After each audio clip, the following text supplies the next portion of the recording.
because you used to be a homicide detective with the Lexington Police Department, and a good one, I'm reluctant to say.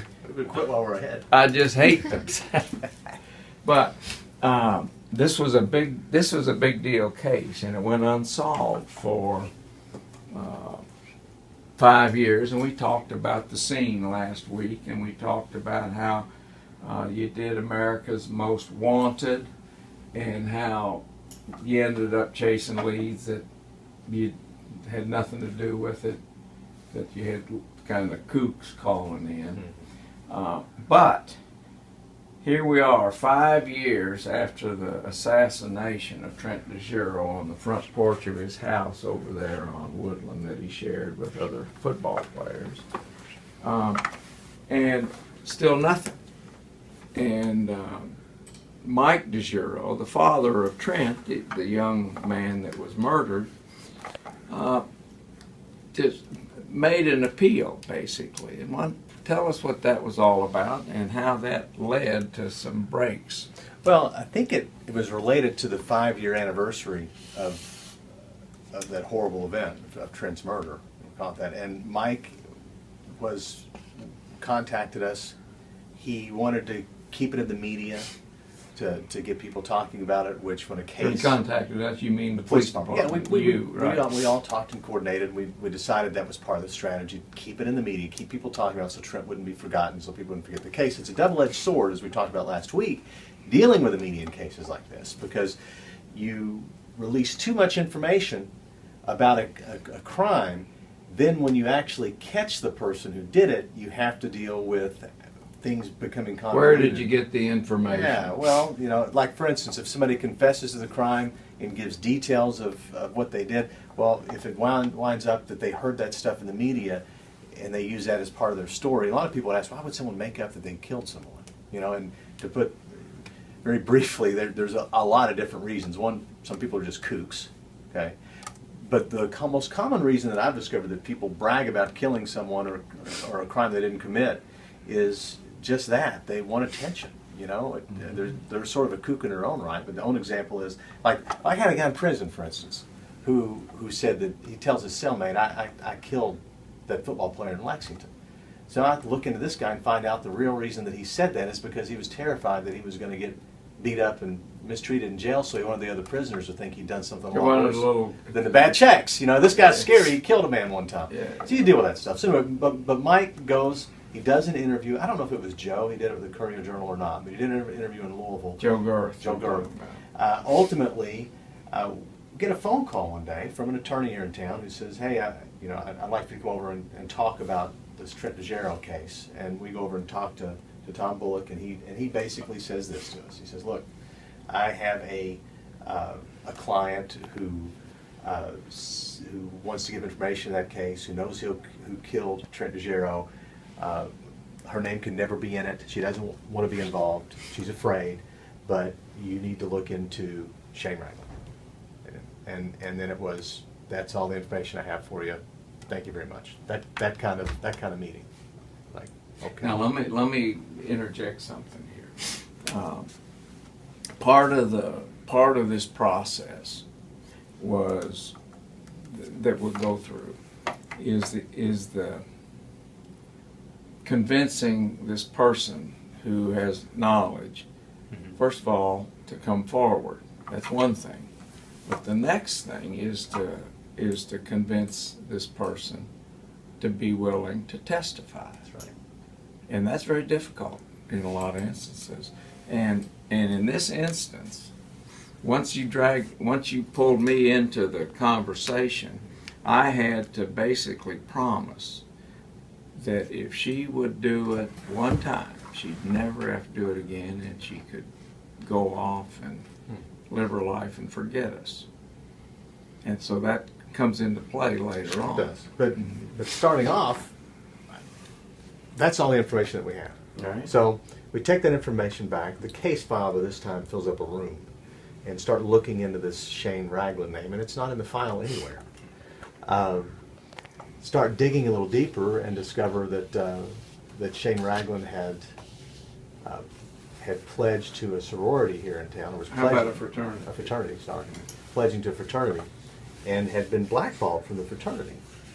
And so we look into that and realize that he had been blackballed because there was a couple of things that happened. One, which was significant, he had allegedly bragged about having relations with another Having fraternity sex member. with, Yeah, with the fraternity president members. of the fraternity's Yeah, girlfriend. he bragged about that. And lo and behold, it's rumored that Trent DeGero told this fraternity brother, well, actually Trent wasn't in the fraternity, but he told this friend who was the president of the fraternity that this guy's going around bragging about sleeping with your girlfriend. And that started this process between Trent DeGero and Shane Ragland, in Shane Ragland's mind. So what was interesting about that, what appeared to be a very stupid lead, was it made sense. Because up to this point, we're digging into Trent DeGero's life, and there was nothing that would make you think anyone had a motive to kill the guy.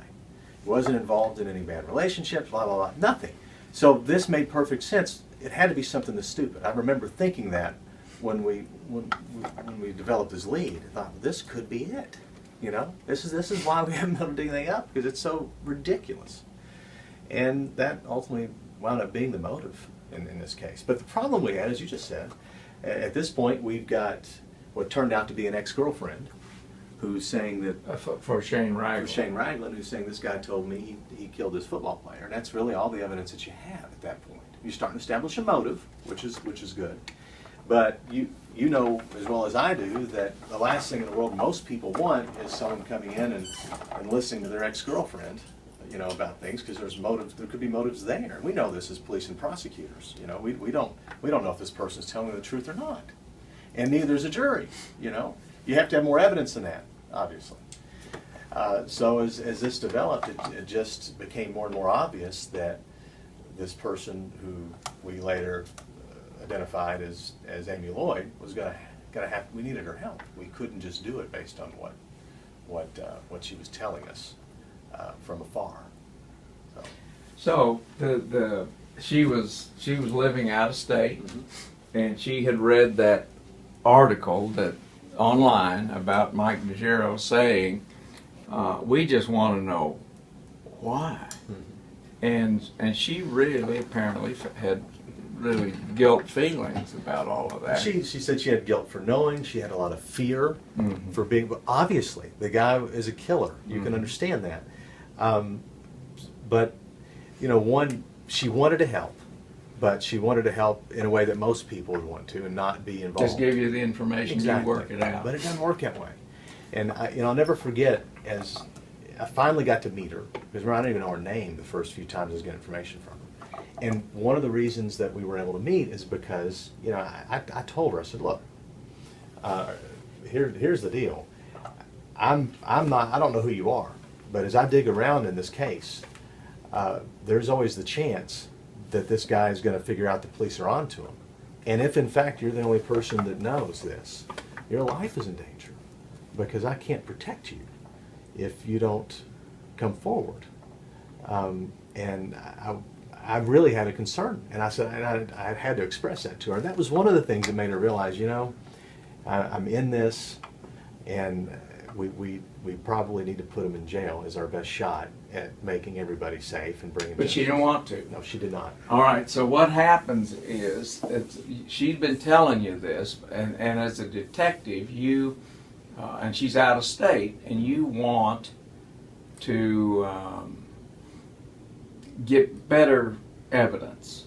We have to have more evidence. Yeah, because it'll be, breathing down my throat. she said this, and he said this, and it's juries have to decide, and frequently they think that's reasonable. You know, and I was sitting in her apartment explaining this to her, what you're talking about, you know, and she looks at me and she says, wait a second, are you asking me to wear a wire?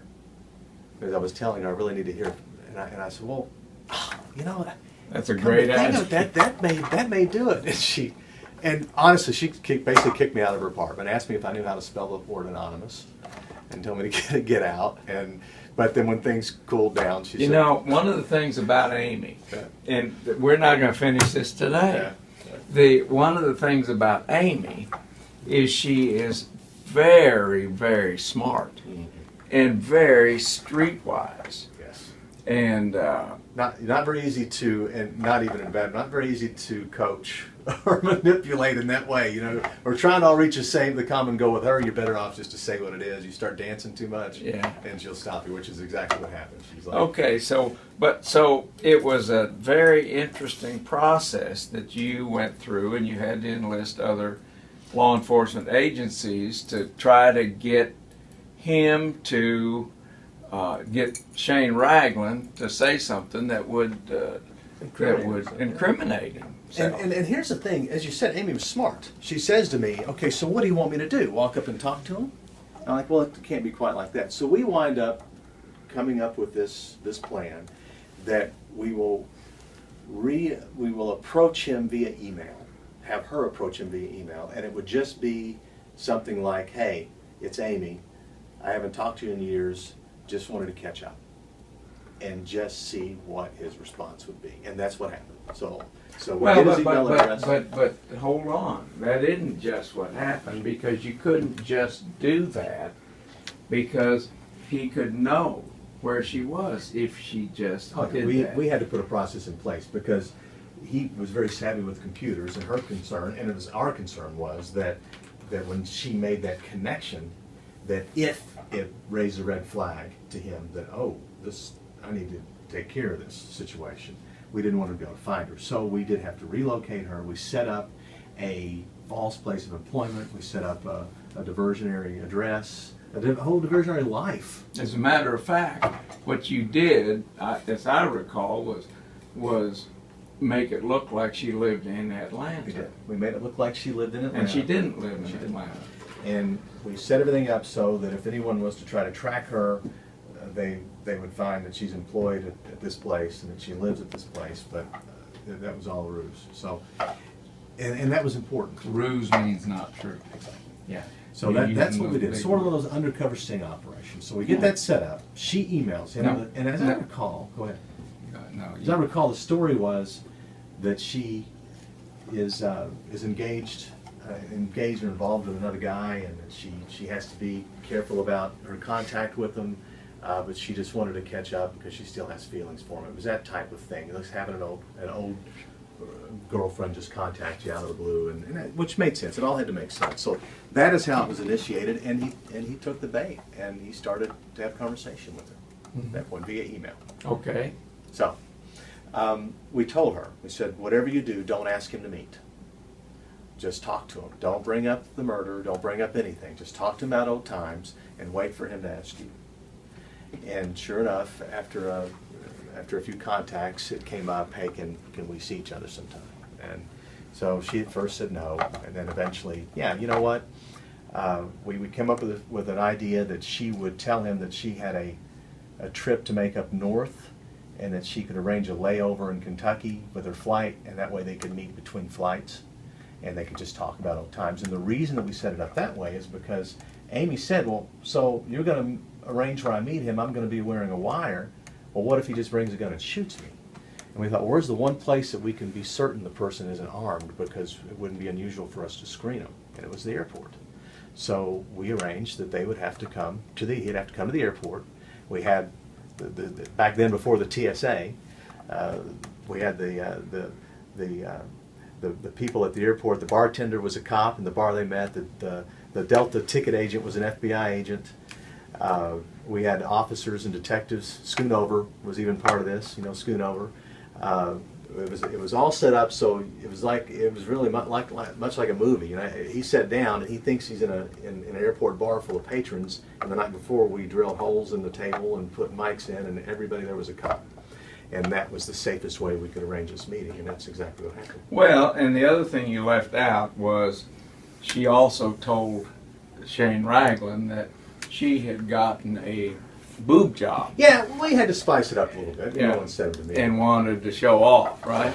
Well, we'll have to pick this up again next week. So we're out of time. Okay. We'll see you next week on In Touch.